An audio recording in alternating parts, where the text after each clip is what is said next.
Folks, Black Star Network is here.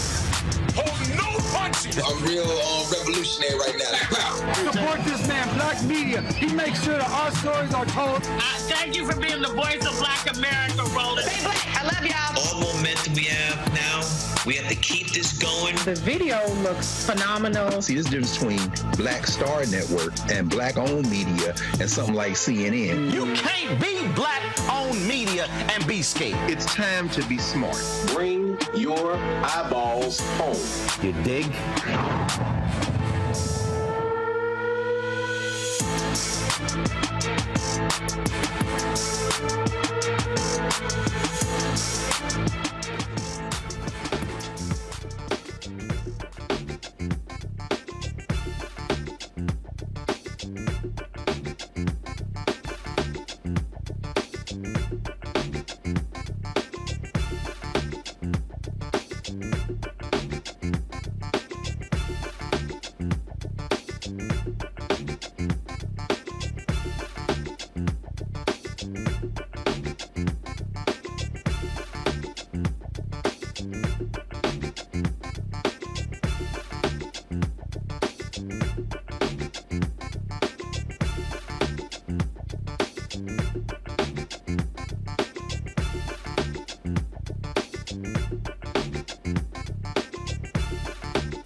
Today is Friday, June 16, 2023. Coming up on Roland Martin Unfiltered, streaming live on the Black Start Network from Houston, Texas. The Department of Justice drops a devastating report showing the abusive treatment African Americans and Latinos have received at the hands of Minneapolis police. Folks, we will talk with an executive with Noble about this report, and it is absolutely heinous action and essentially shows that police officers are acting as gang members there in Minneapolis. Also, on today's show, we'll talk about economic empowerment. We're here in Houston holding a Juneteenth Economic Freedom Summit tomorrow at the Power Center. We'll have a preview of that. And so we talk about really what the focus and the meaning of Juneteenth really should be for us in 2023. Also, on today's show, there was a sister, she went viral for singing Happy Birthday operatic style to Busta Rhymes, bringing him to tears. Nia Drummond will join us right here on Roland Martin Unfiltered. Also, Justin Pearson was re-elected to the Tennessee House last night. Well, it was the primary, the general election later this year, but he's a shoo-in to actually win. So we'll give the details of the election. And of course, in our Education Matters segment, we'll talk with the president of EmpowHER Institute, which gives 12 to 17-year-old girls the chance to become marine biologists. Folks, it is time to bring the funk on Roland Martin Unfiltered on the Black Star Network. Let's go. He's got whatever the is, he's on it. Whatever it is, he's got the scoop, the fact, the fine. And when it breaks, he's right on time and it's rolling. Best believe he's knowing. Putting it down from sports to news to politics. With entertainment just for kicks, he's rolling. It's on go, y'all. It's Roland Martin, rolling with Roland now. He's funk, he's fresh, he's real, the best, you know he's Roland Martin now.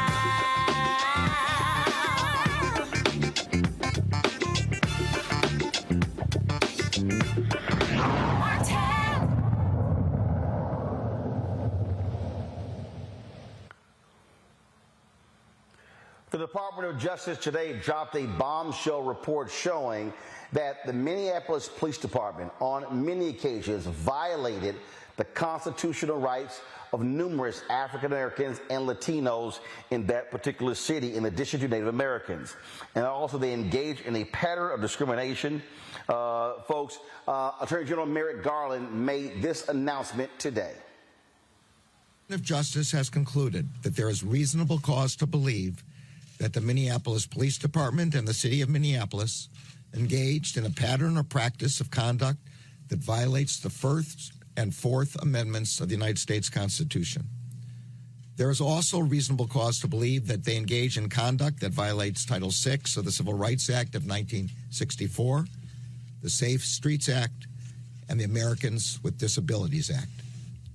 Specifically, we found that MPD and the City of Minneapolis engages in a pattern or practice of using excessive force, unlawfully discriminating against Black and Native American people in enforcement activities, violating the rights of people engaged in protected speech, and discriminating against people with behavioral disabilities and responding to them when responding to them in crisis. At the heart of many of the protests that unfolded in this city and across the nation was a call for constitutional, fair, and non-discriminatory policing and respect for people's civil rights.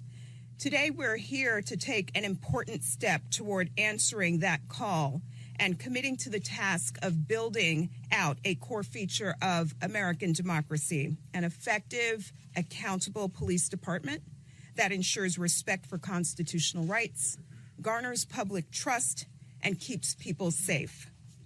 I want to provide further details about the findings of our civil rights investigation that the Attorney General just announced.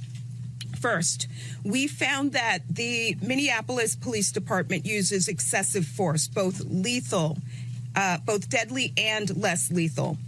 We reviewed MPD's 19 police shootings and one in-custody death from January 1st of 2016 to August 16th of 2022. Many of these incidents were unconstitutional uses of deadly force. We found that officers used deadly force without probable cause to believe that there was an immediate threat of serious physical harm to the officer or another person. In one example, an off-duty officer fired his gun at a car containing 6 people within 3 seconds of getting out of his squad car. Neck restraints are lethal force, and we found that MPD officers often use neck restraints without warning on people suspected of only minor offenses and on people who posed no threat. We also reviewed less lethal uses of force, tasers, bodily force, and pepper spray. MPD officers' use of tasers often is inconsistent with MPD's own policy and occurs without warning. For example, officers sometimes use multiple successive taser applications without reassessing the need for further activations, which can be dangerous. They also use tasers for minor offenses on kids and on people known to have behavioral health issues. We found that MPD unconstitutionally uses bodily force and pepper spray against people who have committed minor offenses or no offense at all. In addition, we saw repeated instances of excessive force against kids without appropriate attempts to de-escalate the situation. Folks, it is a damning report. It was started after the death of George Floyd. It was a 2-year investigation, and the details are not shocking to folks in Minneapolis, especially African-American activists who have talked about for years how the police department was treating African-Americans, Latinos, and Native Americans as well. Folks, joining us right now to discuss this is Brenda Goss Andrews. She's the president of the National Organization of Black Law Enforcement Executives. Also, Nakima Levy-Armstrong. She's a civil rights attorney. We're also joined by Andre Locke, who is the father of Amir Locke, a young man who was shot and killed at the hands of police there. Glad to have all three of you here. Let me first start with you, Nakima. You're there in Minneapolis. You used to relieve the NAACP there. You got in the face of the mayor after a no-knock warrant shooting where they said things were going to change and things did not change. Absolutely. So we're here at a place in time where we think that federal intervention is long overdue. We're glad that the Department of Justice finally did the right thing by investigating the Minneapolis Police Department. But why did it take the murder of George Floyd for that to happen when for many years and many decades, Black folks have been saying the very same thing, crying out for justice, and our cries had fallen on deaf ears up until now. So we're glad that this investigation happened. We're glad that the city's going to be forced to enter into a consent decree. But there is still a bit of skepticism as to whether or not Minneapolis will step up and do the right thing, particularly by people of color and Black folks who live in this city. Andre, yes. Your reaction to this report from the DOJ? It was, it's bittersweet, I can say. It's for Black folks and Black and brown people in the Minneapolis area and our communities and surrounding communities in St. Paul as well, and Brooklyn Center. Our response is it's about time. It's about time because this is something that we've been singing for decades, for years. People before us, before Nakima and myself, have been singing the same thing about police police brutality, unjust stops, everything that you can think of, just the mistreatment of force and unreasonable force. So it's bittersweet.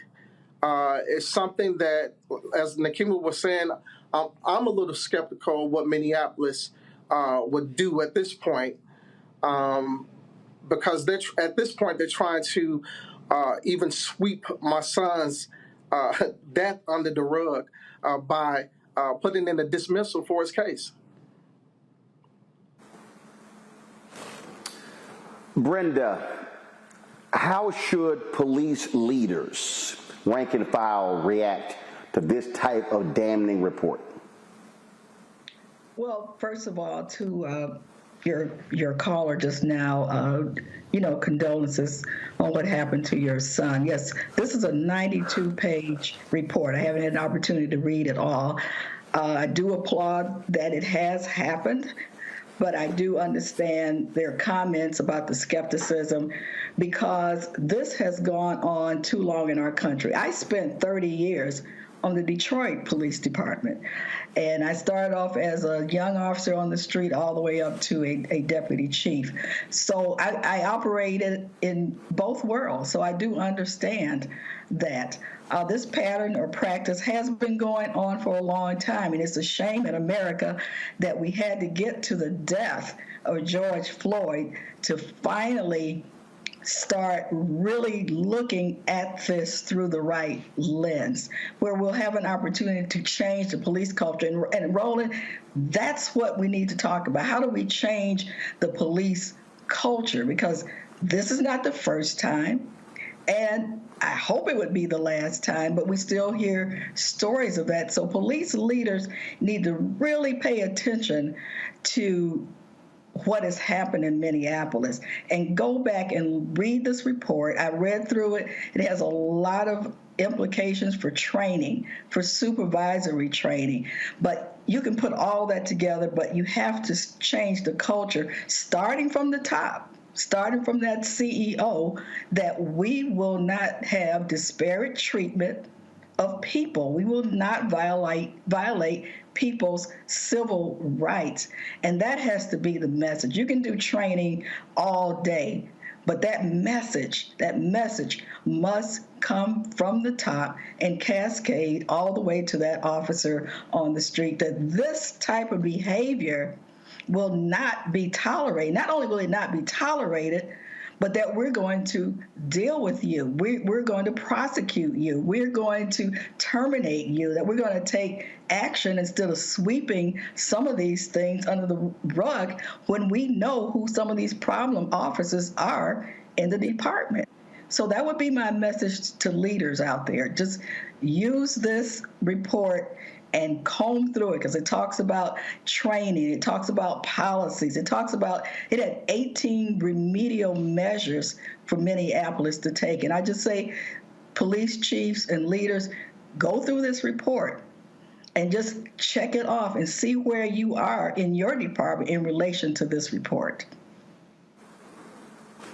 Folks, hold tight 1 second. I got to go to a break. We come back more on Roland Martin Unfiltered as we unpack this devastating report from the Department of Justice on the Minneapolis Police Department. You're watching Roland Martin Unfiltered right here on the Black Star Network.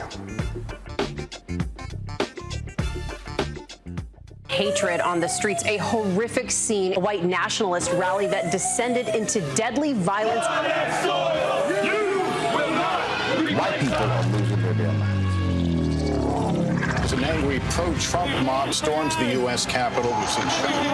We're about to see the rise of what I call white minority resistance. We have seen white folks in this country who simply cannot tolerate black folks voting. I think what we're seeing is the inevitable result of violent denial. This is part of American history. Every time that people of color have made progress, whether real or symbolic, there has been what Carol Anderson at Emory University calls white rage as a backlash. This is the rise of the Proud Boys and the Boogaloo Boys. America, there's going to be more of this. Here's all the Proud Boys, guys. this country is getting increasingly racist in its behaviors and its attitudes because of the fear of white people. The fear that they're taking our jobs, they're taking our resources, they're taking our women. This is white fear.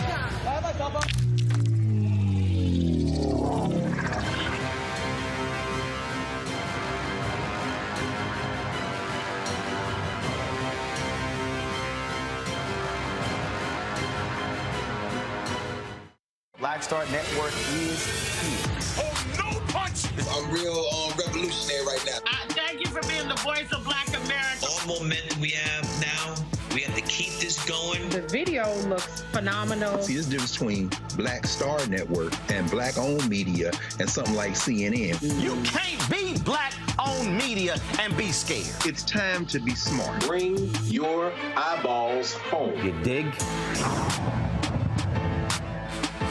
Hey, it's John Murray, the executive producer of the new Sherry Shepherd Talk Show. You're watching Roland Martin Unfiltered.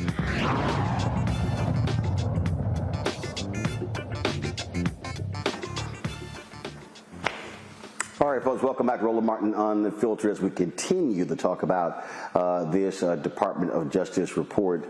We lost Nakima and Amir Locke's dad, Andre, so we'll try to get them back in a bit. I do want to bring into this conversation as well, folks, my panelist today, Matt Manning, civil rights attorney. Matt, he is with us at Corpus Christi. Dr. Niambe Carter, associate professor, University of Maryland School of Public Policy out of D.C., and Jesse Hamilton McCoy, clinical professor of law, supervising attorney, the Duke Law Civil Justice Clinic out of Durham, North Carolina. Glad to have all three of you here. I will start with you, Matt. Your assessment of this report. 2-year investigation at 92 pages, lots and lots of detail and shocking and terrible stories of how Minneapolis police treat people of color. I do think it's a blockbuster from the little bit that I've read, but I'll tell you, Roland, I kind of have, I guess, muted excitement about this or happiness about this, because at the end of the day, if it does not correlate to people being able to individually vindicate their constitutional rights, then we're not making the biggest progress that we need to make. Every day I file lawsuits or prosecute lawsuits for people whose constitutional rights have been violated. And it's like, so, a lot of background noise, I'm not sure if you get that, but I think unless we're able to connect consent decrees to an ease for people to actually vindicate their deprivation of constitutional rights, we're not moving the ball forward. And the second thing with that is that with Louisville and with Minneapolis here, I like that the Department of Justice is investigating these departments, but it seems to me to be a little too late, right? Because it happens after some blockbuster event. What needs to happen is there needs to be greater enforcement of police departments before it gets to this point where they have had a myriad of these complaints over the years, and finally somebody comes in and does a pattern and practice investigation. Not to say they're not doing it, but it's easy to do it in the wake of George Floyd, right, or in the wake of Breonna Taylor. But police departments around the country have these systemic issues, and until we address those meaningfully where individual plaintiffs can vindicate their constitutional rights, I don't think that this is really all that important, because at the end of the day, people every day have their rights violated, and it's virtually impossible for them to have them vindicated. Jesse, we've also seen examples like in Cleveland where they had a consent decree and then they would come back and have another consent decree. Stuff did not change. Absolutely. I think one of the reactions that I have when it comes to reports like this is we've heard the same thing really since going back even to the Kerner Commission report in 1967. We always hear the same recommendations and the same outcomes, but ultimately we still are experiencing police violence, particularly in minority neighborhoods and communities, at an alarming rate. And I think one of the concerns that our community and the culture has is what is supposed to happen next, right? We just want people to stop being able to kill Black people or kill minorities in our communities. And it seems like it really shouldn't be that difficult of a problem, but the more that we analyze and come up with the same conclusion, the more we realize that there's not a lot of investment into all of these things that people always recommend. So training hasn't fixed it. This push for neighborhood policing is always hot when someone has just been murdered, but then it fades away. We are at a point now where I think there needs to be a bigger demand for action and there needs to be greater accountability.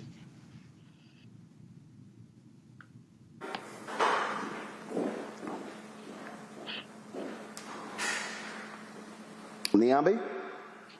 Well, unfortunately, I agree with my colleagues. I mean, I think in some ways you're like, water is wet. This is what people have been saying from city to city, whether it's Baltimore, Minneapolis, other places. These are things that people have been saying. It's nice to have the Department of Justice confirm, right, that Black people aren't crazy, because I think we've been, collectively gaslit in this society where people tell us, well, if you just comply, you'll be okay. If you just would listen, nothing bad would happen to you. And I think this Department of Justice report explodes all of those sort of what about it kinds of comments that people often make when we see Black people who are brutalized at the hands of police officers. But I am, reserving judgment here because in some ways, it feels too little too late, because everything from the training and all of this other stuff that was supposed to ameliorate this kind of negative policing hasn't. I think the earlier statement about police culture is something that we have to think about. Who are the people who become our police officers? What kind of requirements do we have for police officers? What kind of mental supports and other things are we giving them? Now, we can't, sort of counsel away or train away the racism that we see here. And so there has to be a willingness to root out those officers, particularly those who are known to be a problem, because one of the things that I think we've seen over and over again, it's never just an isolated incident. It's never a single officer doing a single bad act. It's people who've had a history of being abusive to the public that they're supposed to serve. And then when something really spectacular happens,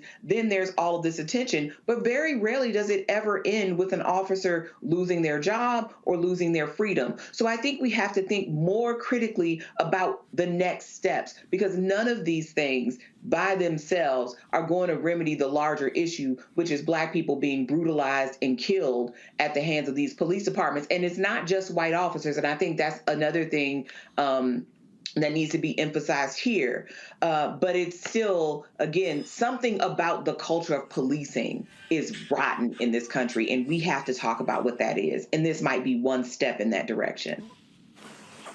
Brenda, here's what is also troubling. If you're in Minneapolis, how in the hell you didn't know these things? Why do you need the Department of Justice to come in to validate this? This, to me, is an indictment on city leadership and the police department that they didn't know these things. And if they did, they've been covering it up. Well, I would say, both things. In a police department, you know or should know who your problem officers are. Now, whether you take action or not is another thing. So this came to the boiling point, unfortunately, with the death of George Floyd that required federal intervention. I don't want to say it's too little, too late. Certainly, we would have liked this to happen sooner. We would have liked all of this to happen with many of our other Black males that have been killed. But I want to be optimistic that at this point that we can move forward. And I want to make one other point. I agree with some of the things Dr. Carter said as well. But we need civilian oversight. We need civilians to stay engaged and stay involved. A lot of times, we get involved when something happens, but we have to stay engaged and involved every day. As citizens, you have a right to know what your police department is doing. Each department is handled differently. I know here in Detroit, we have a civilian oversight. Demand, if your department doesn't have it, see why they don't have a civilian oversight board or a committee or citizens involved in a proactive way on your police department. So that would be a takeaway recommendation I would have for any community. Citizens should be involved in some aspect of hiring and recruiting. And I did hiring and recruiting for Detroit Police, and I brought citizens in to kind of be involved in some of those aspects of recruiting and hiring. So even though this report might not cover everything, I think it's a good model for all police departments. I think I said that earlier, but we have to have the community involved. And a lot of times, like I said, Roland, we get involved when something's hot, and then when it cools off, we're not as involved. We're not as vocal. So we need to be vocal every day. You need to go to the court. I remember we court watchers. I don't know if anybody's even doing that anymore. And go down and see what the judges are doing. What kind of punishments are they meting out? Is it disparate treatment even in their sentencing, or is it something else? So as citizens, we have to be vigilant all the time, every day, especially in the Black community. Indeed. Brenda Goss Andrews with NOVA. We surely appreciate it. Thank you so very much for joining us. Thank you for having me again, Roland. Folks, hold tight 1 second. Going to a break. We'll be back right here on Roland Martin Unfiltered on the Black Star Network. Thank you. When you talk about blackness and what happens in Black culture, we're about covering these things that matter to us, speaking to our issues and concerns. This is a genuine people-powered movement. There's a lot of stuff that we're not getting. You get it, and you spread the word. We wish to plead our own cause. Too long have others spoken for us. We cannot tell our own story if we can't pay for it. This is about covering us. Invest in Black-owned media. Your dollars matter. We don't have to keep asking them to cover our stuff. So please support us in what we do, folks. We want to hit 2,000 people, $50 this month, raise $100,000. We're behind $100,000, so we want to hit that. Y'all money makes this possible. Checks and money orders go to P.O. Box 57196, Washington, D.C. 20037-0196. The Cash App is $RM Unfiltered. PayPal is R Martin Unfiltered. Venmo is RM Unfiltered. Zelle is Roland at RolandSMartin.com. On a next, A Balanced Life with me, Dr. Jackie, owning your energy and how to use it. Trust me, it impacts the people on your job, who you attract, and even your love life. What you give out is what comes back to you. So like attracts like, right? So if you come in with a negative space and I match that negative energy, then 2 seconds later, somebody else come in with more negative energy, and then I was just always just matching negative stuff. And here's the kicker. If you're not careful, that energy can even be stolen. That's all next on A Balanced Life on Black Star Network. Me, Sherry Shepard with Sammy Roman. I'm Dr. Robin B., pharmacist and fitness coach, and you're watching Roland Martin Unfiltered.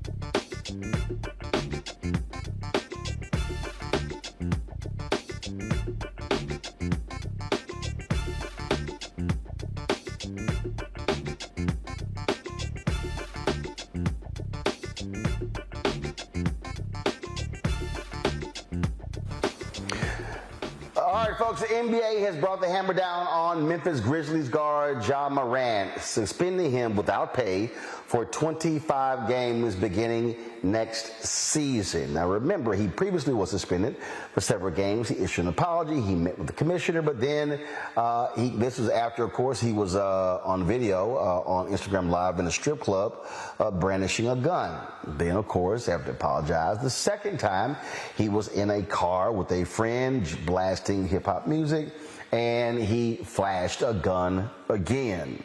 The NBA waited until the NBA finals were over before they would actually take any action.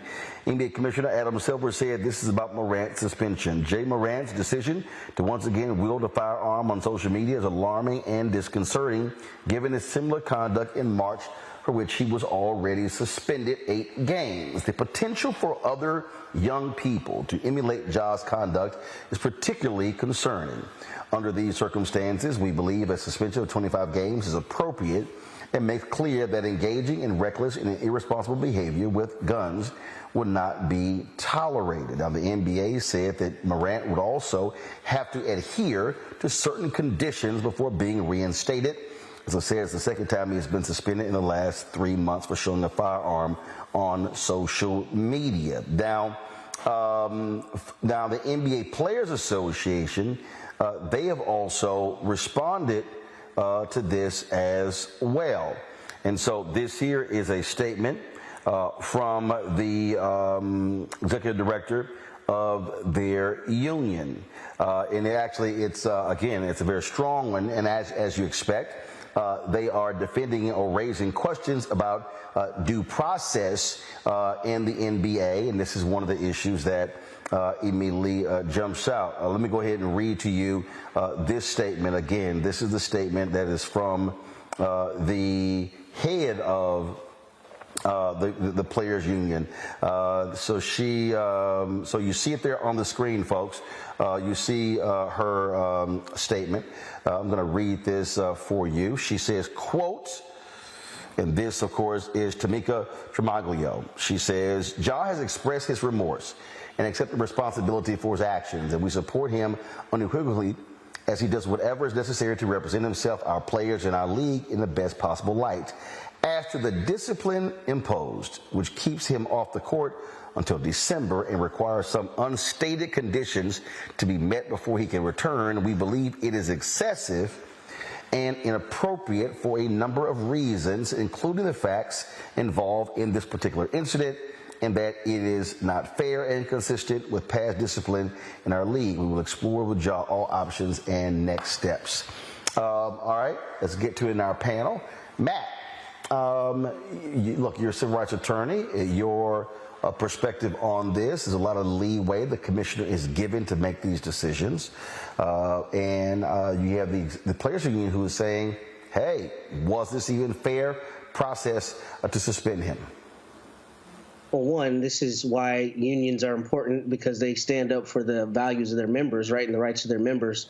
But, for me, this is actually less about Ja Morant and about the NBA and more about the schizophrenia we have in our country as it relates to guns. We live in a country that is beset with mass shootings and legislatures that are reticent to do anything about them.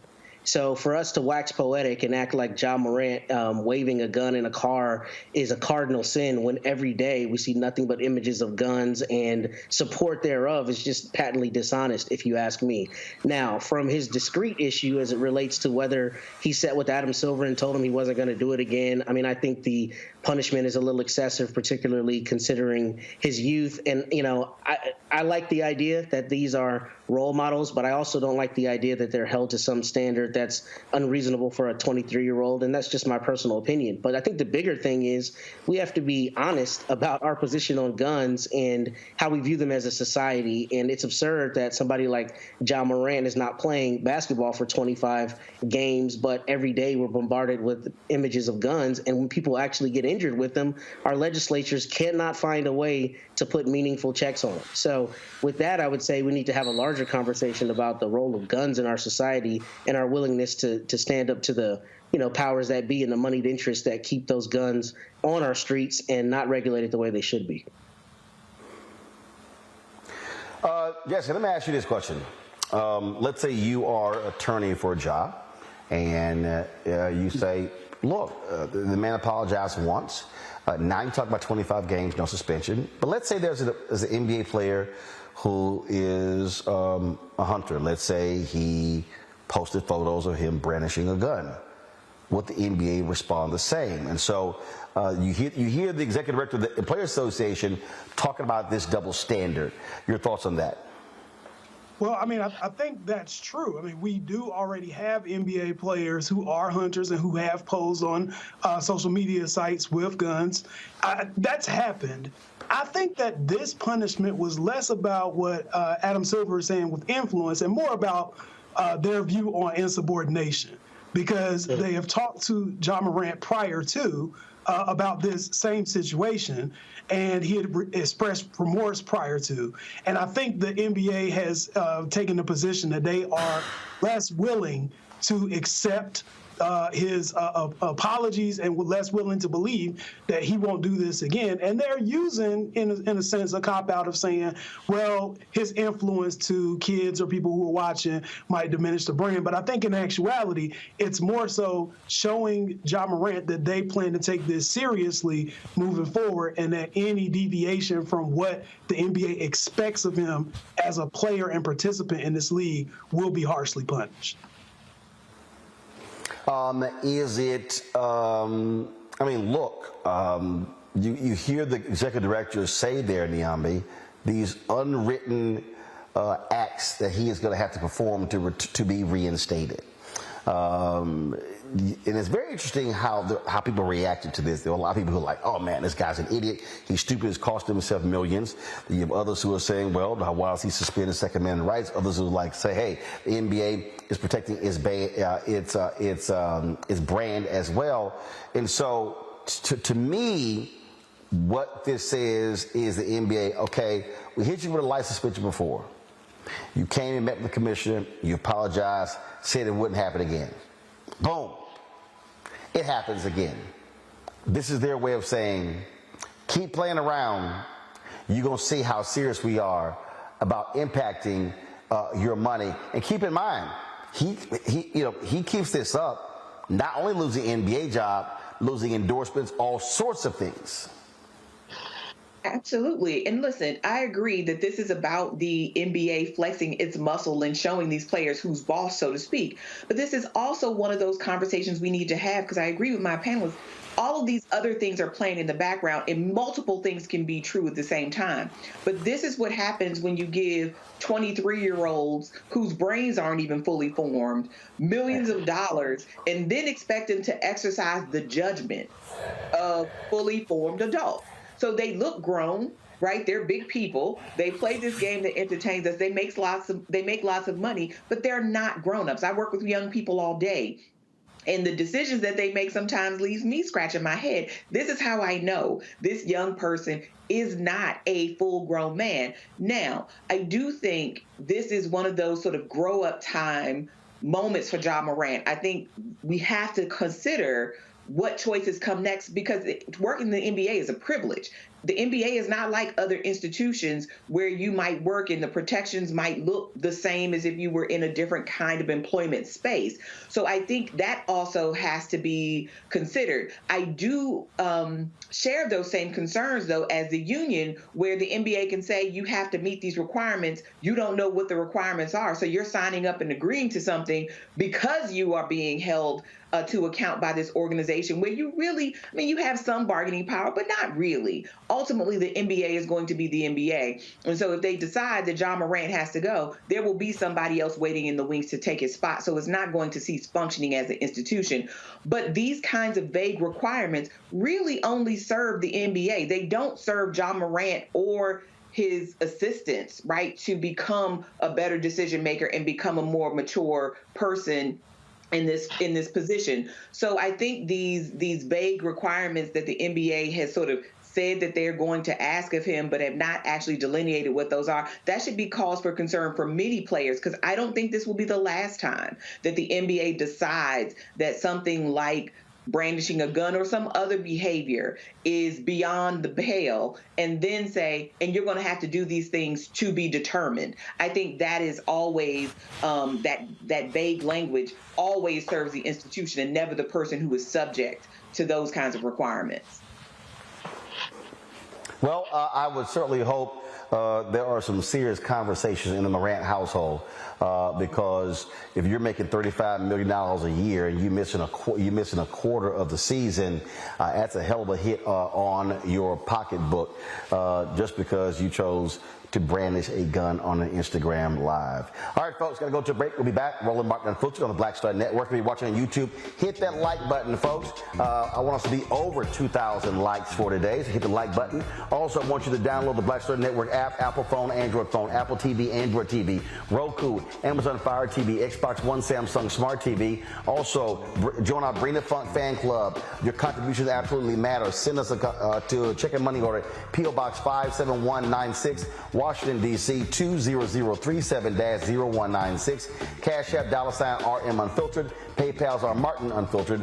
Venmo is RM Unfiltered. Zelle is Roland at RolandSMartin.com. Roland at RolandMartinUnfiltered.com. And of course, be sure to get a copy of my book, White Fear, How the Browning of America is Making White Folks Lose Their Minds. I will be in Houston tomorrow. I'll be signing copies of the book. If you already have a copy, want to come get your copy, come check us out at the Power Center, 12 to 4 tomorrow. We're going to be on the Juneteenth celebration, talking about the issue of economic freedom. And so send us an RSVP, info at RolandSMartin.com to reserve your space. We'll be right back. Question for you. Are you stuck? Do you feel like you're hitting a wall and it's keeping you from achieving prosperity? Well, you're not alone. On the next Get Wealthy with me, Deborah Owens, America's Wealth Coach, you're going to learn what you need to do to become unstuck and unstoppable. The fabulous author Janine K. Brown will be with us sharing with you exactly what you need to do to finally achieve the level of financial success you desire through your career. Because when I talk about being bold in the workplaces, I'm talking about that inner boldness that you have to take a risk, to go after what you want, to speak up when others are not. That's right here on Get Wealthy, only on Black Star Network.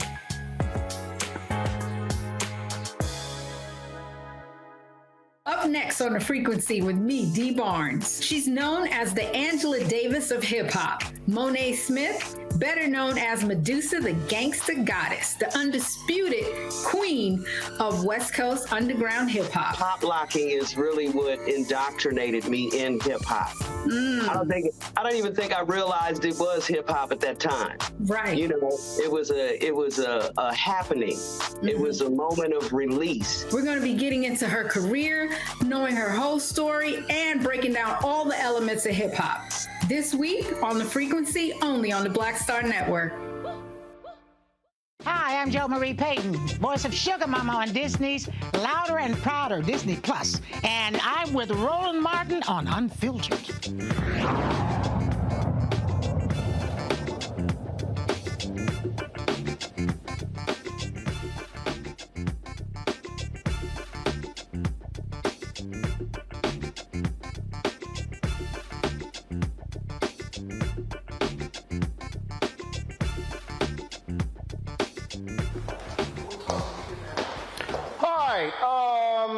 Folks are already tripping about Juneteenth. Check this out. A Chicago woman posted this video on TikTok. It has gone viral after she claimed she was kicked out of school for correcting the institution's director on the true meaning behind Juneteenth.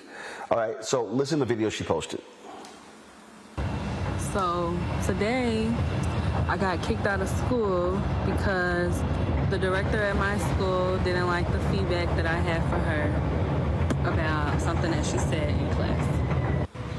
So I go to school right now for aesthetics. I was practicing to be an esthetician. Now, at my school on Monday and Wednesdays, we have this thing called morning meetings where we basically just talk about what's going to happen for the day, the next few days, and we celebrate people that's graduating and all of that type of stuff. Now, the director at my school had an announcement for us, and she said that Monday we will be celebrating Juneteenth, but instead of celebrating it for what it's for, we're going to celebrate it as a diverse day, make it a diverse holiday. And I immediately got turned off by that because it's Juneteenth, right? So after the morning meeting was over, I went up to the director and I asked to speak to her in private.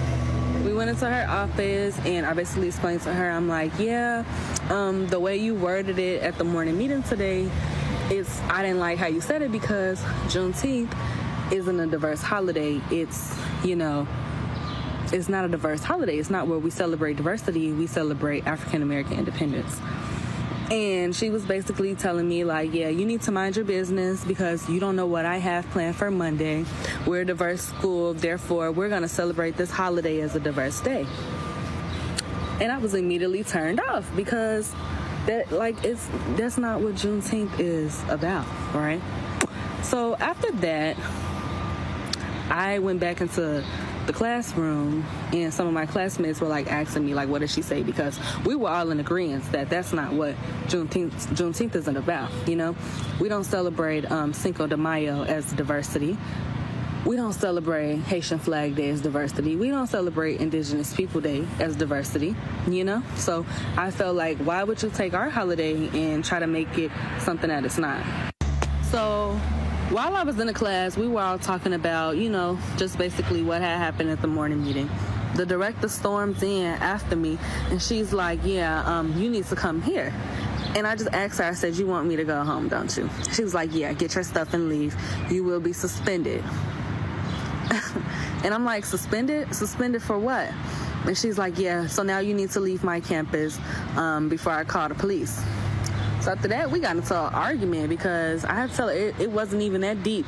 It's not that deep. Like, why are you making it this whole thing? So we got into an argument in front of all of the students in my class. Like, she completely humiliated me, told everybody that she was suspending me and that I had to go home. Like, first of all, you're not supposed to tell my personal business to other students. That's number one. Second of all, you're mad because I had an opinion about what you had to say. I did the right thing and I pulled you to the side and told you, like, I don't think that's what we should be celebrating it as. So after that whole argument, she's like, yeah, now you need to leave my building, and instead of being suspended, you'll be expelled. I'm like, expelled for what? So we get into another argument as I'm leaving the door because I'm like, you're dead wrong. Your feelings are hurt. You didn't like what I had to say, and now you want to expel me and still try to make me pay for a school that I didn't fully get to attend? That's not right. So as I'm leaving the building, before I left, I wanted to, like, explain to my teacher, like, she's not going to be letting me back, what had happened. I wanted to talk to my teacher, one of the cool teachers, right? So she's like trying to grab me by my book bag. She's pulling on me, get out of my building, get out of my building. And I'm like, just wait, let me talk to my teacher because I want to talk to my teacher before I leave. Like, you doing all of this for no reason. We get in front of the clients because at my school we take clients. It's a beauty school, so we perform services on clients. She told the clients, yeah, I'm trying to remove this racist out of my building. She won't leave. She's a racist. I'm racist because I said Juneteenth isn't a diverse holiday. So now I'm the racist, right? In this situation, I'm the racist. Her feelings are hurt. I'm a racist, and she wants me to leave. After like a minute of me trying to find my professor, I could not find her. So you know what? I'm like, yeah, I'm gonna leave. But as I'm walking back to the front, she's on the phone with the police. She told the police I tried to attack her and that I wouldn't leave the building. No, hold on. Let's take this back. There's multiple people sitting in this lobby. There was multiple people in my classroom. Not once did I try to attack you. There's cameras in this building which show I did not try to attack you. I wasn't being violent or nothing like that. She called the police on me, said I tried to attack her. All of this because she didn't like that I didn't like that Juneteenth shouldn't be celebrated as a diverse holiday. So yeah, right now, I left, I'm gone. I left the review in the comments because I don't feel like that's right. Students of color, we can't express our feelings without directors at the school feeling like it's an attack on them, or everything has to be an attack on everybody when it comes down to Black people and African Americans in America. So yeah, that's just an update. All right, the woman, the TikToker Go K, again, she's studying at Tricoci University. That's TRICOCI, and that is absolutely nuts, if you will. Nyambi, see, this is the thing right here. First of all, she's right. Juneteenth is not a diverse holiday. What I mean by that is, it does not mean that non-black people cannot commemorate Juneteenth. But you damn well better make sure that the focus on Juneteenth is the focus, and then not try to create some new idea what Juneteenth should be about. Well, absolutely, Roland. I think this young lady was exactly right in telling her, like, hold on a second. This is about Black people achieving freedom. This isn't just some holiday. I mean, you know, she used the example of Cinco de Mayo, but Cinco de Mayo at this point is commercial, and it's not even really about Mexican people. But to her point, we identify that holiday with a group of people in the same way. Juneteenth is a national holiday that commemorates the freedom of Black people who were enslaved in this country. That cannot be missed because some people are uncomfortable, right, acknowledging what this is about. And ultimately, would probably, if we believe the story as this woman has suggested, what probably drove this director crazy was the fact that this young person corrected her and was not okay with sort of going along to get along. Because ultimately this diverse holiday of trying to redesignate this holiday, which was born out of, you know, the events of 2020 and the unfortunate demise of George Floyd, which we all were traumatized and witnessed, and the protests thereafter, that we will not then say that this does not have anything to do with Black people. Decentering Black people and decentering Blackness is about other people's comfort. And we cannot allow that be the rubric or the measure by which we celebrate and revere our ancestors and all those who fought for that freedom, because somebody wants to call it a diverse holiday, as if we're supposed to be satisfied with that. And I think this young woman would do well to find another educational institution that respects her and other students like her. And that right there, Matt, is the thing for me that I keep saying. We need to be very vigilant and not letting these folks try to redefine what Juneteenth is and turn it into simply another day for people to sell some stuff. Absolutely. I'm glad you said that, because that's what we're finding with a lot of other holidays, not even holidays that are just Black-centered, but you're finding the corporatization of holidays and things like Pride this very month, right? Where corporations find a way to make $1 and they co-opt it, and then it becomes some everybody come and have a party. And when it's not about that, particularly when Juneteenth is not only about Black Americans, but Black Texans like you and I, especially here there in Galveston. But the idea that the slaves were told 2 years late. I mean, Juneteenth is not about anybody else. And beyond that, it's not just a happy holiday. We should definitely celebrate emancipation, but we should also say this is emblematic of exactly what we've endured since we've been here. 2 years later, the Union soldiers come and tell us that we've been free for 2 years. I mean, that's a holiday that deserves significant reverence and reverence for our forebears and what they withstood.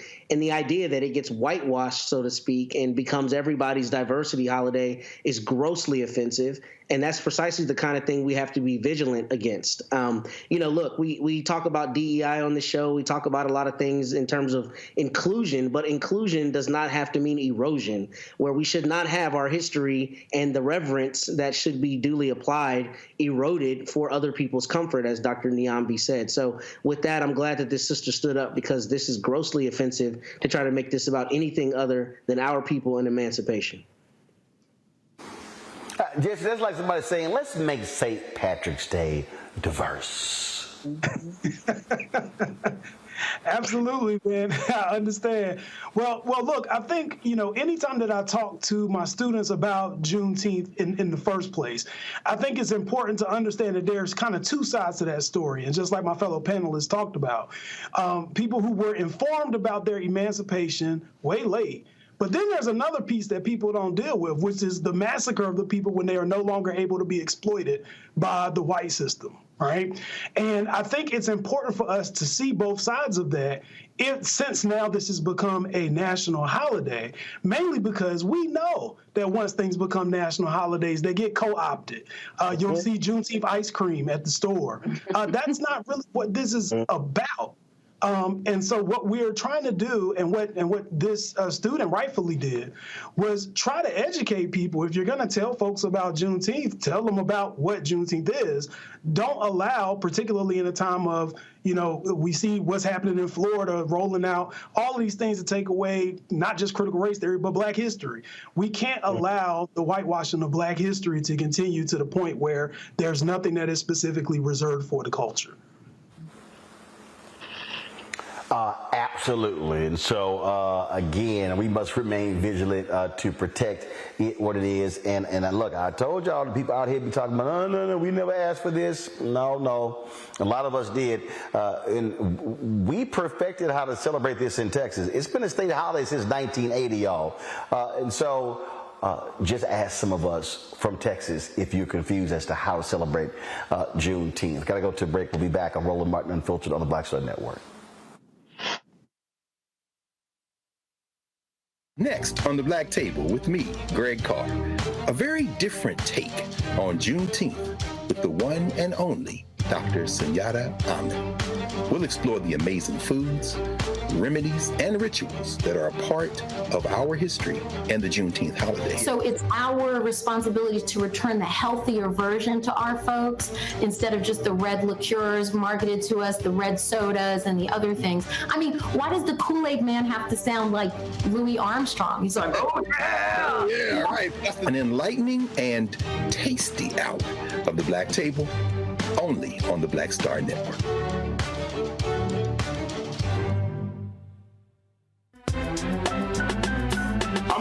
Muhammad, live from LA.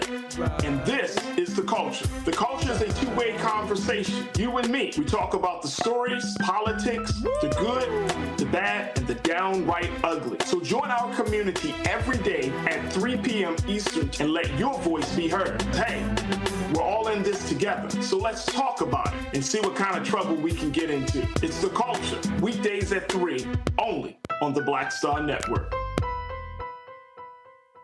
Hatred on the streets, a horrific scene, a white nationalist rally that descended into deadly violence. White people are losing their damn minds. An angry pro-Trump mob storms the U.S. Capitol. We've seen shooting. We're about to see the rise of what I call white minority resistance.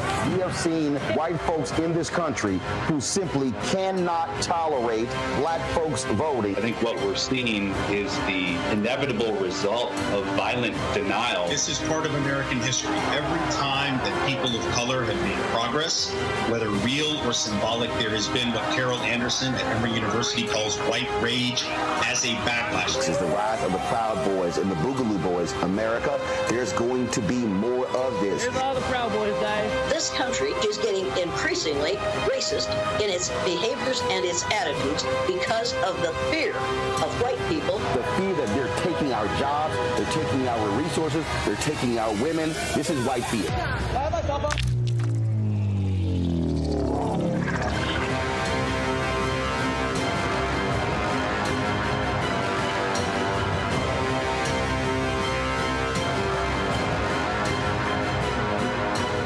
When you talk about blackness and what happens in black culture, we're about covering these things that matter to us, speaking to our issues and concerns. This is a genuine people-powered movement. There's a lot of stuff that we're not getting. You get it, and you spread the word. We wish to plead our own cause.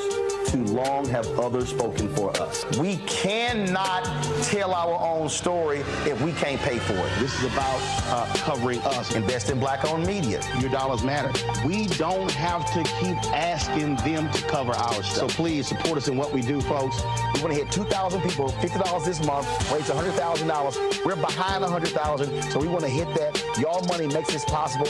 Checks and money orders go to P.O. Box 57196, Washington, D.C. 20037-0196.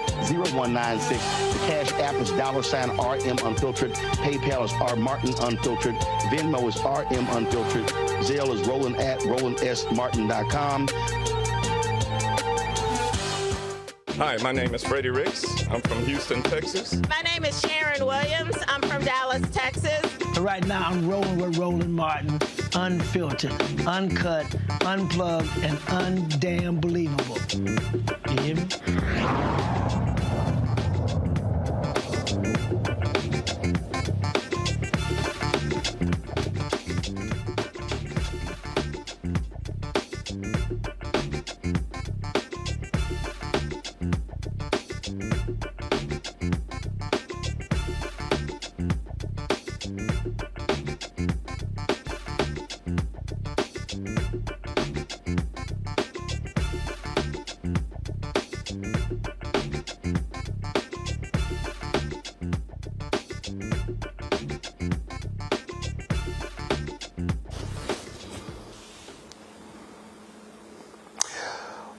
Roland Martin Unfiltered on the Black Star Network. A couple weeks ago, I came across this video on social media. I posted the video on my Instagram page, got a crazy amount of response, sent it to folks like Tamron Hall, my good buddy Slodette O'Brien, and others.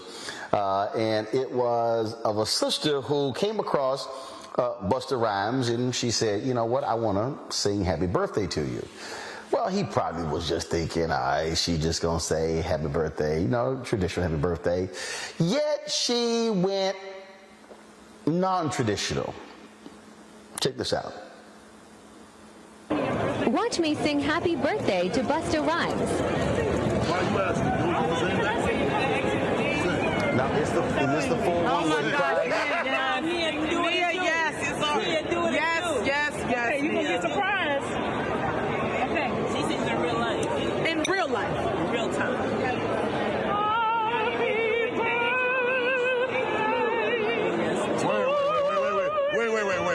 Wait. Yes. What the fuck? Let me finish. I definitely wasn't expecting that. Where Mama's Start over. Give me your hand. Okay, here we go.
Why the fuck you do that to me? Why you do that? Why? You a fucking mess. You a fucking mess. A mess. Yes, Nia. Stop. No. Don't do that. Stop. Let it bless you, Busta. Yes, let it bless you. Happy birthday. This is reflective with his brain. Okay? Don't do that.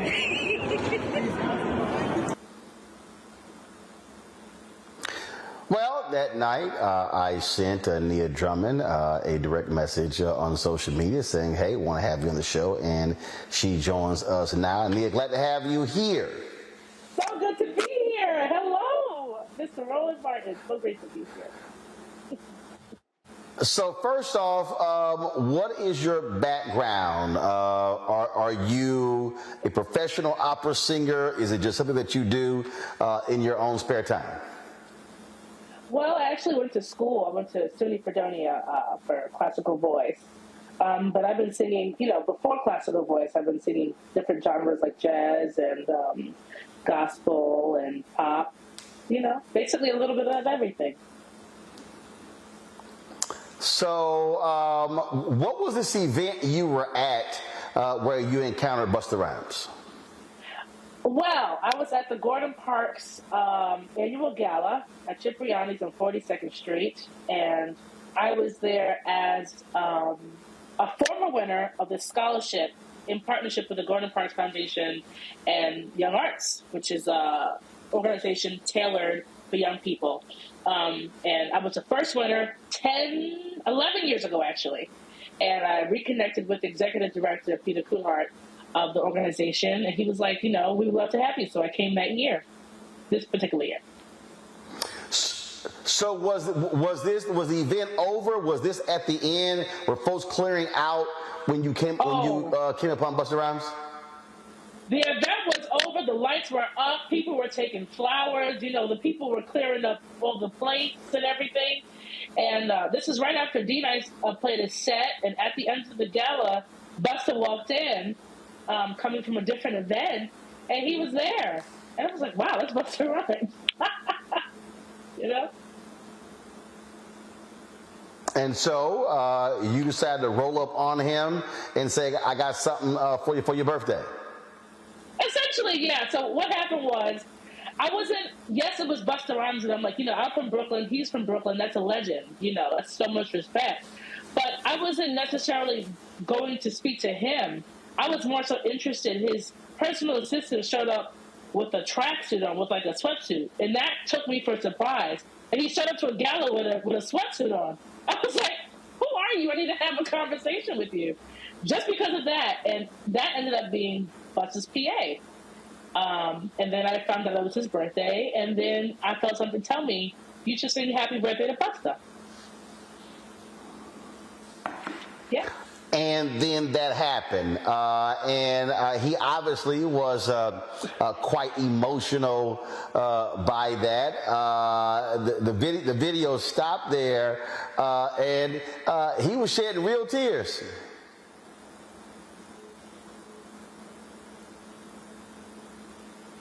Looks like Nia is frozen there. Y'all let me know when we get her back.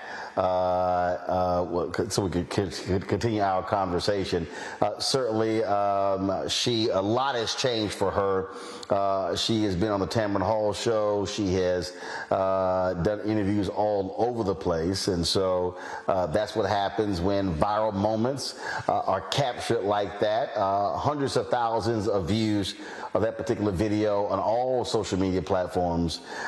TikTok, Snapchat, it's been on Instagram, Facebook, Twitter, it's been all over the place. And so Nia Drummond definitely has been getting lots and lots and lots of attention for that particular video. Do we have her back? All right. Again, Nia, are you there? I am here. I'm sorry, my call failed. The devil is on the service. I don't know what's going on. It's all good. It's all good. And I said he was quite emotional. Those were real tears he was shedding. And that's the thing for me. My eyes were closed. I tend to sing with my eyes closed, and I didn't see him cry while I was singing because my eyes were closed.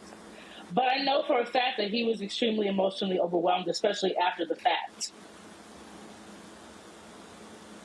So how has your life changed since this went viral? It has changed tremendously. I've been singing for a very long time, and I've done a lot of things that I thought were big, career-wise, but this really, and it's so random. But this has really opened up the floodgates for so many things. I've gotten so many calls, and so many people, regular people, have been really appreciative, especially as a Black woman that sings classically. You don't see that every day. And the fact that people are appreciating that is really beautiful, and it touches me. It makes me not want to stop what I'm doing. So between that and doing collaborations that I can't talk about yet, but things are happening. So some business has transpired as a result of this, huh? A few things. I can't talk about it yet. Some collaborations, and I know from this birthed me, giving me the unction to really focus on my solo project. I can't talk about that yet, but that's going to be happening soon. Cool. Hold tight 1 second. I got to go to a break here. We come back. I'm sure my panel has some questions for you as well. Folks, we're chatting with Nia Drummond. She is the operatic singer or classically trained singer who showed some love to Busta Rhymes by singing Happy Birthday that, of course, went viral and exploded all across the country. And we'll chat with her when we come back. You're watching Roland Martin Unfiltered right here on the Black Star Network. On the next, A Balanced Life with me, Dr. Jackie, owning your energy and how to use it. Trust me, it impacts the people on your job, who you attract, and even your love life. what you give out is what comes back to you. So like attracts like, right? So if you come in with a negative space and I match that negative energy, then 2 seconds later somebody else coming with more negative energy, and then I was just always just matching negative stuff. And here's the kicker. If you're not careful, that energy can even be stolen. That's all next on A Balanced Life on Black Star Network. Question for you. Are you stuck? Do you feel like you're hitting a wall and it's keeping you from achieving prosperity? Well, you're not alone. On the next Get Wealthy with me, Deborah Owens, America's Wealth Coach, you're going to learn what you need to do to become unstuck and unstoppable. The fabulous author Janine K. Brown will be with us sharing with you exactly what you need to do to finally achieve the level of financial success you desire through your career. Because when I talk about being bold in the workplaces, I'm talking about that inner boldness that you have to take a risk, to go after what you want, to speak up when others are not. That's right here on Get Wealthy, only on Black Star Network.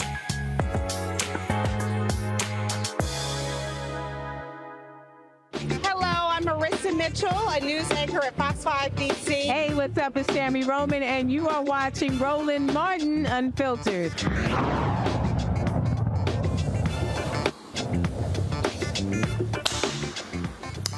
All right, folks, welcome back to Roland Martin Unfiltered. We're chatting with singer Nia Drummond, of course, who went viral with her video singing Happy Birthday to Busta Rhymes. My panel, I'm sure they got some questions. Jesse, I'll start with you. Well, first of all, it's an honor to meet you. I am just curious as to what inspired you to get involved in operatic singing in the first place. Well, I like opera. Well, when I started singing opera, I was actually very young. I was 12 years old. And I was singing in a professional children's chorus, and we were singing the children's chorus part in our opera called Tosca. And I fell in love with it, you know. That was my first, like, hands-on experience with opera. But, you know, when I was younger, you know, classical music was very small amount, but it was played in the house, like Charlotte Church and Andrea Bocelli. You know, I remember those when I was a kid, so that was the beginning.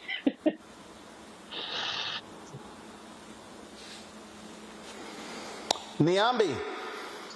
Well, I would say the same. I mean, I think like a lot of people, I watched that and experienced the joy and the happiness and the beauty of your singing in that moment. So thank you for providing that in this time, because I think it's much needed. But how have you been coping with going from a relatively private person to now this very public person? How has that been? It's been a little overwhelming. It's been exciting because, you know, as an entertainer, this is the goal. This is the dream, to be able to be, you know, seen and for your gift to be appreciated. But yes, it can be a little overwhelming, and it's a big responsibility now, you know, to be able to connect with so many people at one time. You know? That's a lot. I am sure.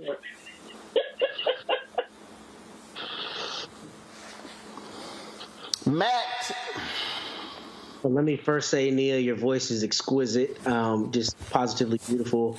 And I wanted to ask, has this opened a larger conversation about Blacks in classical music? Because obviously we're very well represented in other genres, but there's a dearth of us in classical music. So what, if any, effect has this had on your ability to tell people that they should be in classical music or anything in that nature?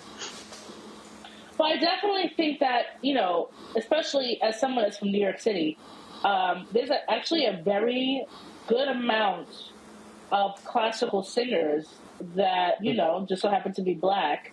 It's hard to penetrate a market that is Black. A lot of Black people don't listen to classical music, and the only way for us to be seen is through this, you know, white lens in terms of, you know, classical music being stereotypically for older white people. But I feel like this opens up a conversation, and it gives perspective on what Black people can do as a community and what is okay to listen to, and shattering that wall on the stereotypes of music and genres. And anybody can like whatever they want. Like, you know, I'm sick of this divide of Black people should only like R&B and hip hop.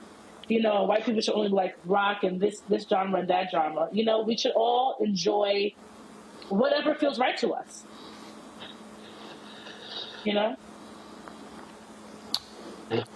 Well, you're absolutely right. Are there any particular classical opera singers who are your favorites? Leontine Price immediately is the first name. As a soprano, that is like the holy grail of sopranos.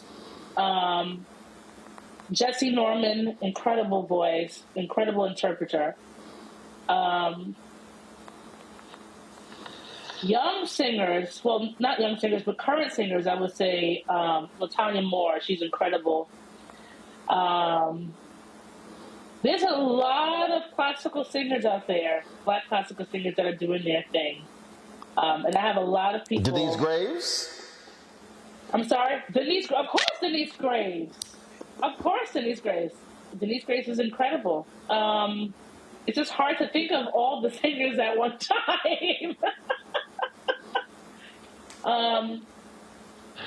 Denise Graves, Kathleen Battle, that's an amazing voice. There's a soprano named Angel Blue, Eric Owens. There's so many. And thank God for the internet, and we have it's so quick at our fingertips that we can access all this information. Between now and then, you know, Marian Anderson, Simon Estes, you know, George Shirley. There's so many singers that we can be on this conversation all day. But yeah. Are you encountering people who want you now to sing "Happy Birthday" to them? Yes. And that was one of my biggest fears. It's a really, really flattering thing. But that's happening quite a bit. Happy birthdays or Ave Marias. I want Ave Maria sung at my wedding. Or, you know, I've actually sang Ave Maria at a wedding before, you know, pre-Busta video. So, you know, it's pretty great though. I enjoy it. I enjoy it. So I'm going to ask you this question then. How about this one here? So is there so happy birthday is one thing. So is there a particular song that is a popular song that you have been able to put a classical twist on in your style?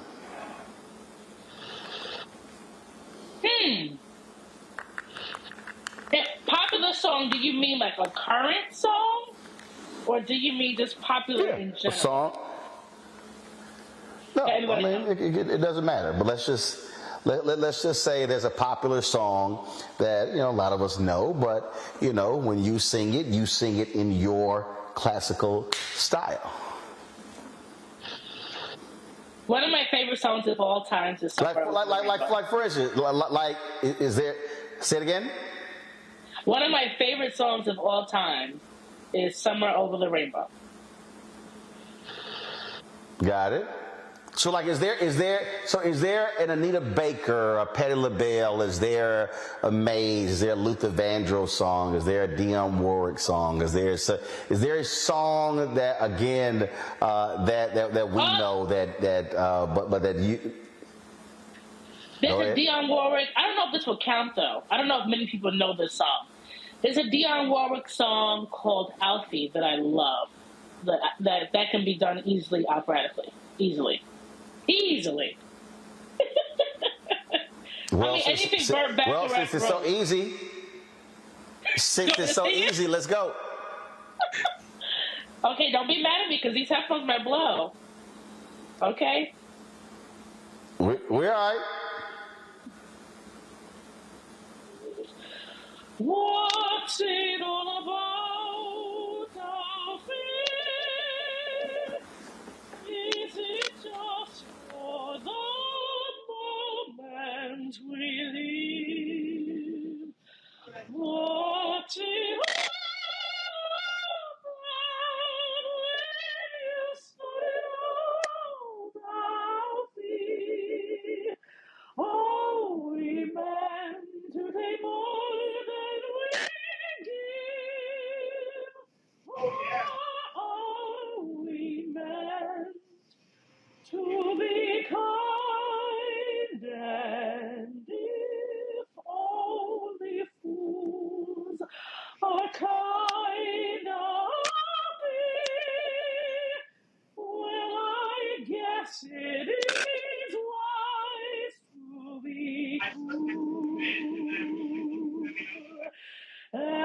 rest of the song. What will you let alone as sure as I believe? There's always I'll be. I know there must be something more, something even unbelievers can't believe in. I believe in love. I'll feel without true love we just exist. Until you find a love beyond this, you're nothing I'll be. When you walk, let your heart lead the way, and you'll find love every day. I'll be. I think that's it. I'll be.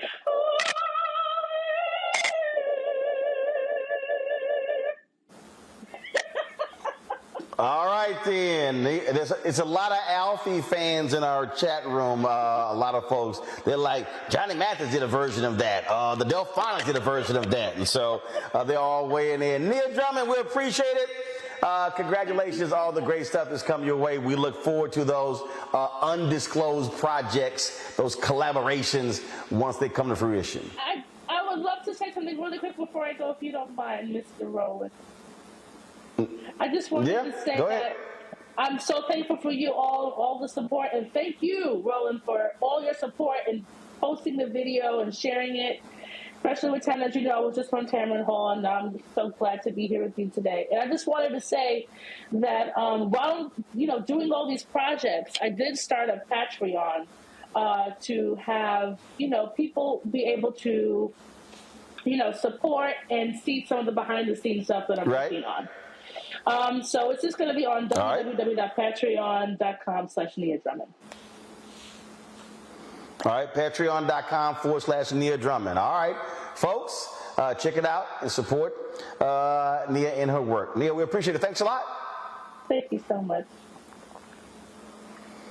All right, folks, when we come back, another viral video that is making its way around. A brother gives a powerful commencement speech at Syracuse University. We'll show you that next right here on Roland Martin Unfiltered on the Black Star Network. Up next on The Frequency with me, Dee Barnes. She's known as the Angela Davis of hip-hop. Monet Smith, better known as Medusa, the gangsta goddess, the undisputed queen of West Coast underground hip-hop. Pop locking is really what indoctrinated me in hip-hop. I don't even think I realized it was hip-hop at that time. Right. It was a happening. It was a moment of release. We're going to be getting into her career, knowing her whole story, and breaking down all the elements of hip-hop. This week on The Frequency, only on the Black Star Network. Next on The Black Table with me, Greg Carr. A very different take on Juneteenth with the one and only Dr. Sunyata Ahmed. We'll explore the amazing foods, remedies, and rituals that are a part of our history and the Juneteenth holiday. So it's our responsibility to return the healthier version to our folks instead of just the red liqueurs marketed to us, the red sodas and the other things. I mean, why does the Kool-Aid man have to sound like Louis Armstrong? He's like, oh yeah! Yeah, right. An enlightening and tasty hour of The Black Table, only on the Black Star Network.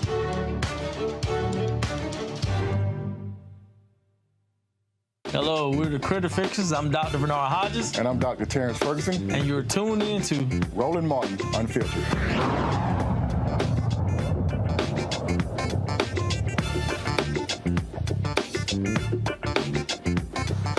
I'll set it up.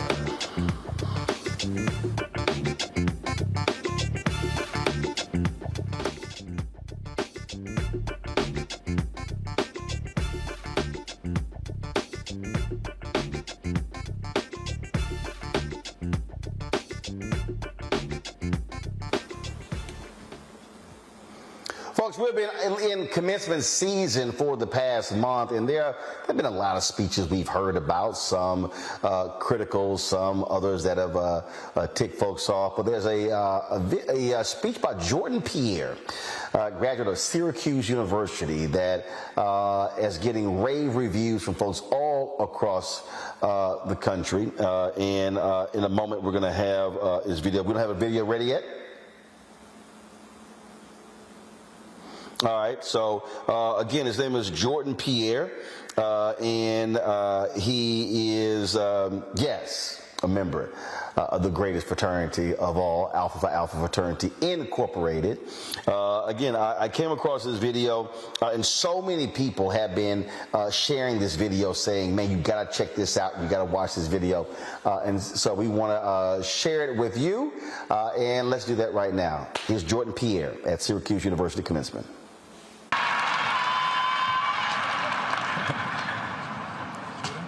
Good afternoon, faculty, staff, students, and friends.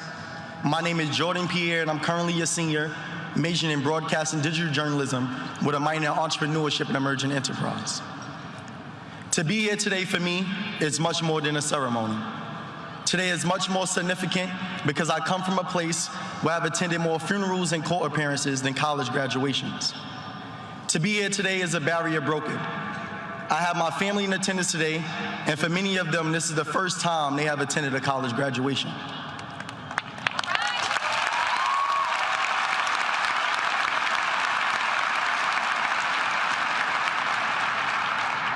Earning the opportunity to walk across this stage required much more than just passing classes. For what makes this institution rigorous, at least for us Black and brown students, is not the curriculum, but what comes with being Black in the context of America while trying to uphold academic excellence. It's not the curriculum that makes this college experience rigorous. It's occupying academic buildings and being sent suspension letters for advocating for the creation of policies that will hold every student accountable for the racial slurs and vandalism of the dorms we Black students lived in. It's not the curriculum that makes these courses rigorous. It's bearing witness to your Black women friends having a focus on academia while learning they have been stripped of their agency to choose whether to give birth or not, despite having the highest mortality rate. It's not the curriculum that makes these courses rigorous. It's being a first-generation college student and not having the ability to call home to seek guidance on how to navigate the collegiate space for you're the first to do so. It's not the curriculum that makes these courses rigorous. It's being a Black student in an educational system that justifies the omission of Black history through the use of the discomfort it causes our white counterparts when class discussions reveal the true history of theirs. It's not the curriculum that makes these courses rigorous. It's studying abroad in London while 10 elderly Black men and women are killed in Top supermarket just some miles away from here simply because they were Black. It's not the curriculum that makes these courses rigorous.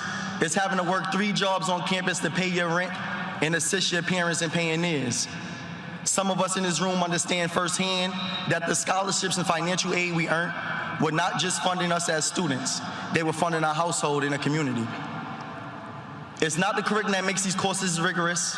It's looking at the news and seeing someone that looks like you with the same name, Jordan, being choked to death by a former Marine on a subway station and witnessing his mental health being used to justify his death.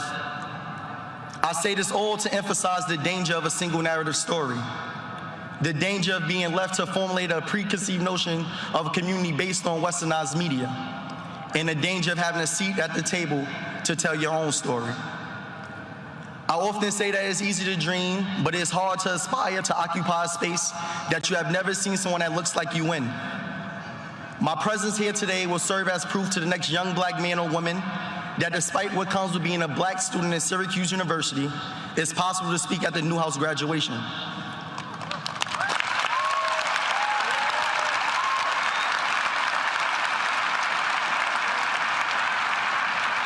There was a time when I did not know what a student marshal was until last year when I met a Black woman named Adudu, a student marshal at the College of Engineering and Computer Science. There was a time when I did not believe I was going to be the President of the United States, which is what I will one day become, until I seen Barack Obama become the president.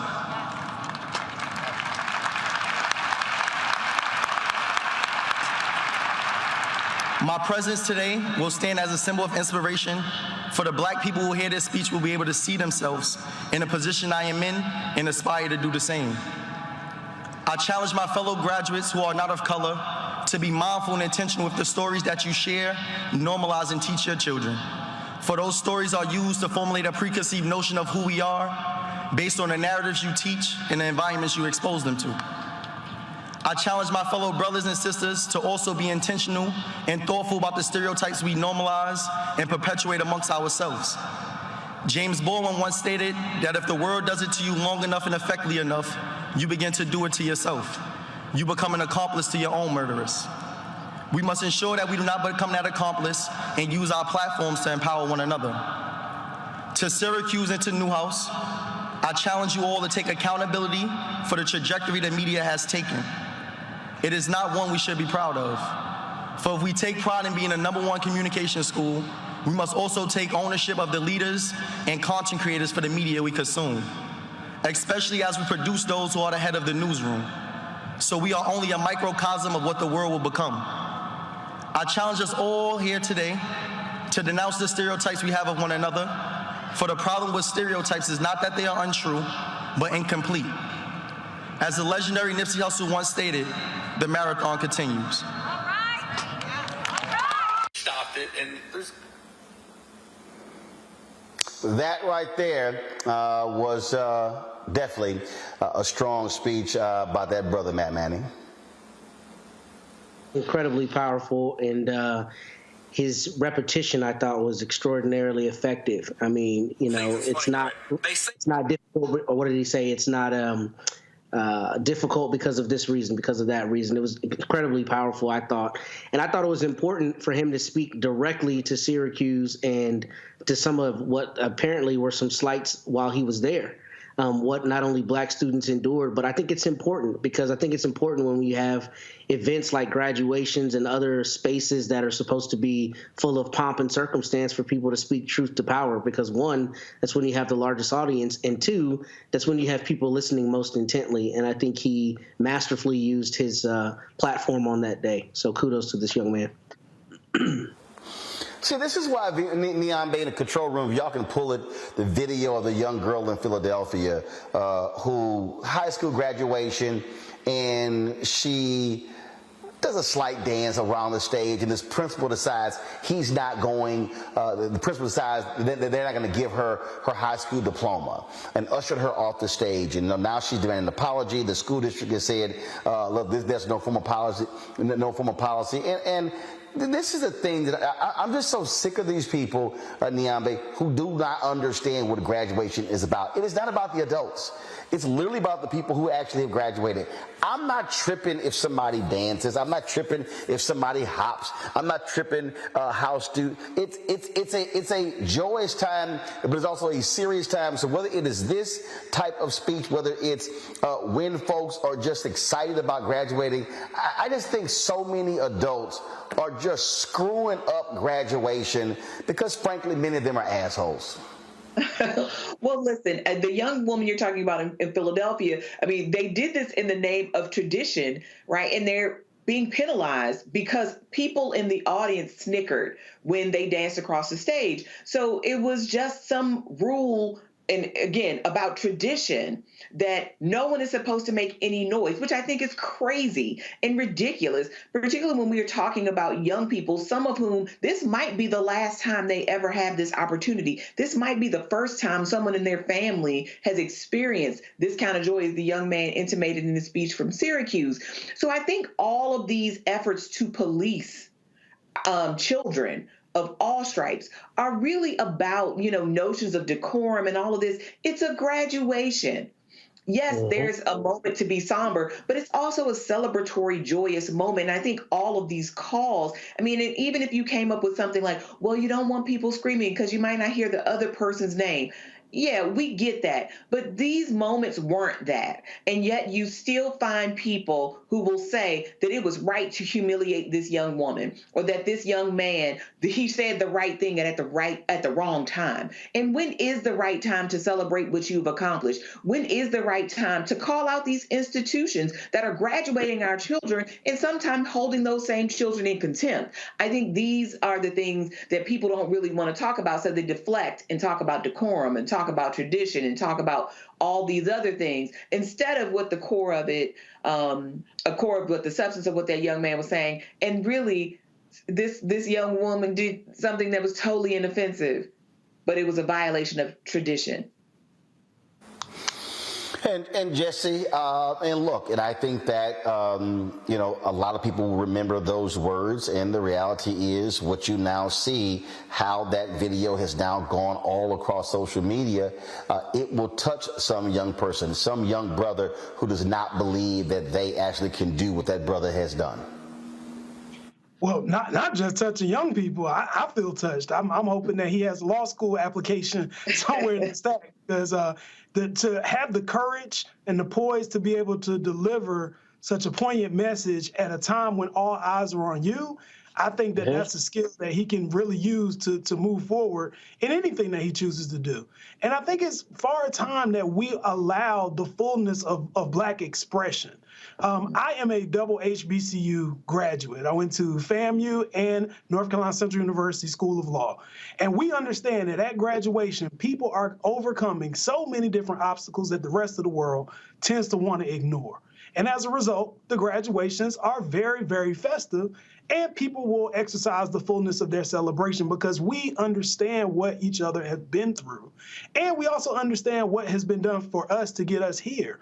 There are sacrifices that are made by people who may never have a college degree, but they somehow contributed to making sure that you got one, right? So this is a day for us to celebrate. It's also a day for those looking on who've always wondered if they could do it, or how to do it, to see somebody actually doing it so that you can go ahead and plot your trajectory, because we all have skill sets, we all have powers, and we all have a story. And our stories too often get overlooked when they shouldn't be.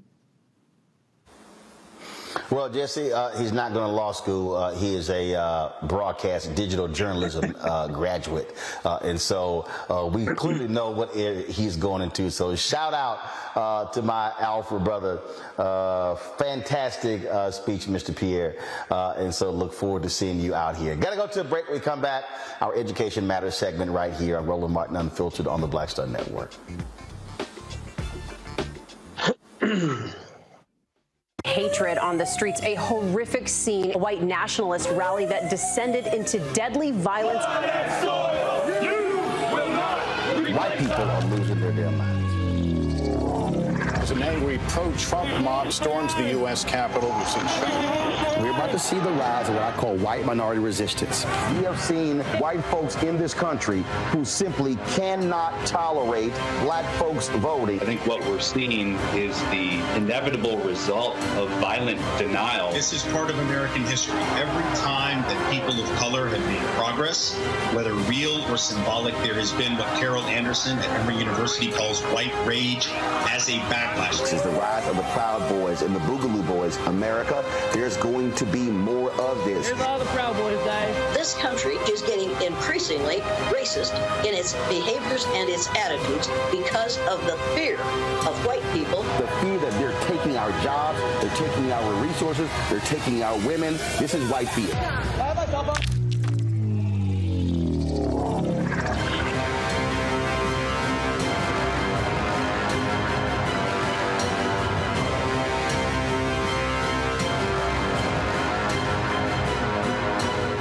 Black Star Network is here.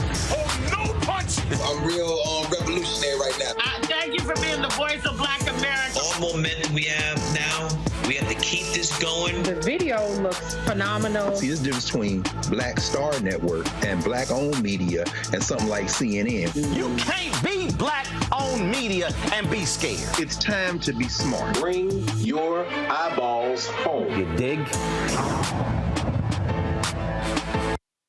Hey, what's up, y'all? I'm Devon Franklin. It is always a pleasure to be in the house. You are watching Roland Martin Unfiltered. Stay right here.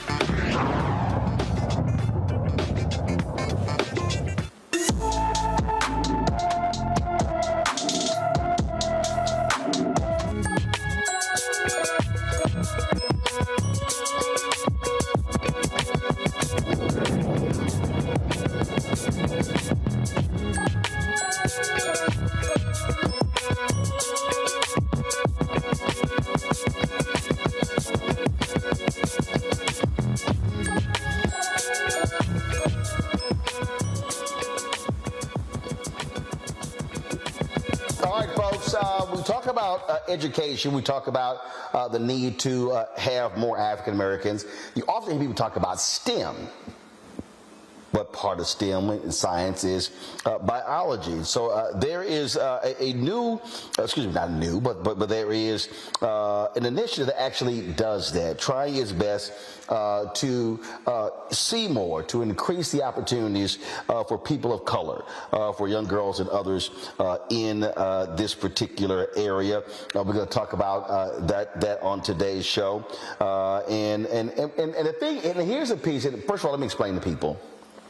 But one of the reasons why we even created this segment is because people always talk about education. And I think what happens is we talk about education in a process way. We talk about education in terms of battles for funding, things along those lines. But what we don't do is we don't highlight the sort of organizations, the sort of entities that are doing their work to increase more black male teachers, the folks we've had on the show to increase folks when it comes to the arts, again, when it comes to STEM, when it comes to science, when it comes to technology. And so that's one of the reasons why we have Education Matters, so you can actually get a better understanding of the folks. So this is called EmpowHER. It's called EmpowHER Institute, and specifically focusing on marine biology. Now, African Americans, 3% of marine biologists in the country, so there is an opportunity for there to be growth. And so there's an LA nonprofit that works with 12 to 17-year-old girls in this area. Dawn Brown, she's a president and CEO of EmpowHER Institute. She joins me now from LA. So Dawn, first of all, we talk about this camp. We talk about this camp. How long have you been doing it? Yeah, so we've been doing our social justice STEAM camp for 3 years now. Our organization has been around for 20 years, and this particular camp we've been doing for 3. And so why specifically this? Was there something that particularly happened? Yeah, so one of our initiatives is our social justice STEAM initiative in general. And when we really started, and we've been doing that for 20 years, but when you look at STEAM and you look at what are the areas that are oversaturated versus underrepresented, biology and science specifically is one that is underrepresented for BIPOC girls, specifically Black and Latina. We are an organization that only serves BIPOC girls. And so you just mentioned 3% of young people, of African Americans who go into marine biology or sciences, specifically any kind of marine science or ocean science. When you look at girls, specifically within that of African Americans, we're talking about less than 1.5%. So our girls, when we were doing our social justice, so when we were doing and our organization is all about breaking generational cycles of poverty and giving them the access and the resources and the skills in order to do so and become college and career ready. So when we decided to do our social justice STEAM camp, we went to our girls because we are a youth-led organization, and we asked them, what do you want? What is important to you? What social justice issues are important to you? And when they started thinking about a summer camp, the thing that came to them was, we want to learn about environmental justice. And so we decided, well, then let's do that. So we called upon a marine biologist, Black woman marine biologist here in LA. We partnered with her, and together, my organization and she created curriculum to do this camp. So that's how it came about. And what the camp really is is we take 30 girls. Now, we serve 1,000 girls a year, and we take 30 of our middle school girls. So these are girls between the ages of 12 and 15, and we put them into a camp for the summer. And they apply to get in, and we take about 100 applications, and we break it down. And they get it's a 5-week camp. The first 3 weeks of the camp, they are studying marine biology, and they're actually looking at the impact of climate change on marine ecology, and then comparing that to its impact and resiliency on marginalized communities. And so that's what they do in the camp. So they're snorkeling, they're kayaking, they're tide pooling, they're testing air quality, and they're looking at, my girls are coming from Compton, they're coming from Inglewood, and so and Watts, and so they're measuring the air quality in their community, and then they're going to, Catalina Island and Malibu and testing the air quality and trying to figure out why is there a difference, right? And what needs to change. And so that's the first 3 weeks of the camp, and they actually create their own projects. They learn coding, computer coding, and they create their own projects that are all about amplifying issues as well as trying to solve issues using STEAM in order to solve issues within the marine biology world. And then the last 2 weeks of that camp, we take our most mature girls, and they actually get to study on a science research boat. And they learn how to scuba dive, and they end up getting their scuba diving certifications. So this camp is the first and only of its kind in the country. We're taking Black and Latina girls, and the majority of the girls in our program are Black for this camp. And we're talking about 12 and 13-year-olds who are certified in scuba diving by the time they finish. Questions? Jesse, you're first. Well, first of all, this sounds like a phenomenal opportunity, and I'm glad to hear that somebody is engaged in this space and helping people in our community get exposed to it. I'm really curious about what got you into this space. Yeah, like I said, it was really the girls. They wanted to learn this. We have a social justice STEAM initiative, and when I came into the organization, we were focusing on STEAM, but we weren't looking at it from a social justice perspective. 96% of our girls live at or below the poverty level. We serve 1,000 girls a year on a weekly basis. Why are we not looking at STEAM and saying, how can we utilize that in order to address the issues that are important to our community? And so that's the component that I brought into it, and that's also my background is in social justice, specifically looking at the intersection of race and gender. And so that's how we sort of brought about this program in general and this camp. And then really the girls themselves, like I said, they were the ones who said, we want to learn about environmental justice. And the way my crazy brain works is my brain said, well, why not do marine biology? Because there's less than 1.5% that are Black girls, and it's a lucrative career. We want to break generational cycles of poverty. We can't do that unless we are helping them get careers and jobs in which they can do. And what's wonderful is that we do partner with USC. And so we partner with USC. They stay on the college campus and live in the dorms at USC while they're doing this. And that also creates a gateway for them to actually get accepted into a private university, one of the best in LA, in the country, to study this long term. Niambi. Hi, I really appreciate this. This is really interesting. One of my best friends, that's what her daughter wants to be, a marine biologist, and will be going to college this year. And I'm sure a program like this would have been really helpful. So what would you suggest to folks who want to expand this program and do it maybe on the East Coast, or for people who can't, get to a California? How do you even start this work? Yeah. So we actually, I would say one thing is to really, it's important to find a university to partner with. And it needs to be a university that has the kinds of resources and access, and that they are willing to truly partner with you and allow the girls to have to have access to those resources. And so that would be number one. And then the other part of it is find yourself a marine biologist woman who wants to support you in creating the curriculum in order to make this happen. We were quite blessed that we are working with Dr. Dejana Figueroa, a Black woman who is an amazing marine biologist and STEAM teacher. That's going to be the two most important things. And then the third is to make sure that you're listening to your girls, listening to the young people, and finding out what they want, because you can't create a program without really meeting their needs. And you can only learn about their needs by listening to them. Our goal is to expand this program. So in the next 2 years, we will be on the East Coast. But right now we are, only here in LA. Thank you. Matt? Well, first, as a shameless plug, I'll say I teach at Texas A&M Corpus Christi, which has a renowned marine biology program. So hopefully expand down here at some point. But to that end, my question was going to be, for further iterations of the camp, do you have other ideas or other areas of STEAM that you intend to not only expose the girls to, but maybe do similar partnerships in other areas like engineering or other aspects of STEAM? What are your plans in that respect? Yeah, actually, we have some girls right now studying aeronautical engineering in college. I love that. Girls from Compton. I love it so much. But social justice STEAM is important to us in general. And so we do several different programs. The summer camp right now is the marine biology camp because it is, so unique and no one else was doing it.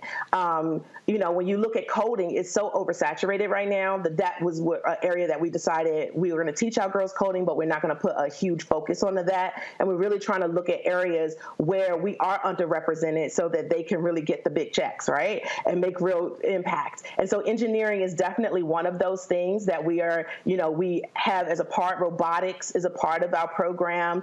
And so all of those things do come into it. And the girls decide the social justice issues they want to deal with. So they've talked about school shootings. They've talked about gun control. They've talked about race and they've talked about abuse.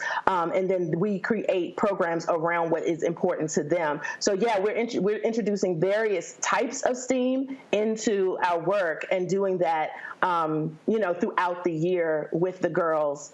And really it's about finding the right university. So if Texas A&M wants to partner, we can have that conversation, and that makes it easier for us to make that expansion and make it happen to bring that program for your young people in the summer.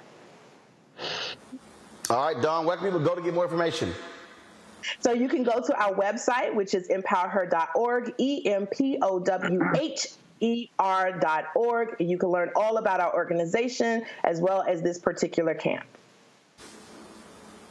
All right. Dawn, we appreciate it. Thank you so very much. Thank you. Have a good one. Thank you very much. Let me also thank Jesse, Nyambi, and Matt for being on our panel today as well. I appreciate it. Thank you so very much. Folks, tomorrow in Houston at the Power Center, 12 to 4, we are going to have our Juneteenth 2023, the Future of Black Economic Freedom panel taking place. We've got some fantastic panelists who are going to be there. Houston Mayor Sylvester Turner will be there. State Senator Boris Miles, Congresswoman Sheila Jackson-Lee, Congressman Al Green, and so many others folks. And again, our focus is talking about, economic freedom for our people. So if you're an entrepreneur, you're a business owner, you want to do that, you want to be there, you are welcome to come out. It is free, open to the public. We just simply ask that you send us an email to RSVP info@RolandSMartin.com, info@RolandSMartin.com. Folks, that is it. I'll see you guys tomorrow on our live stream here from Houston, back in studio Monday, Juneteenth. Be sure to have a great weekend. Holla!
I'm real revolutionary right now. Support this man, Black Media. He makes sure that our stories are told.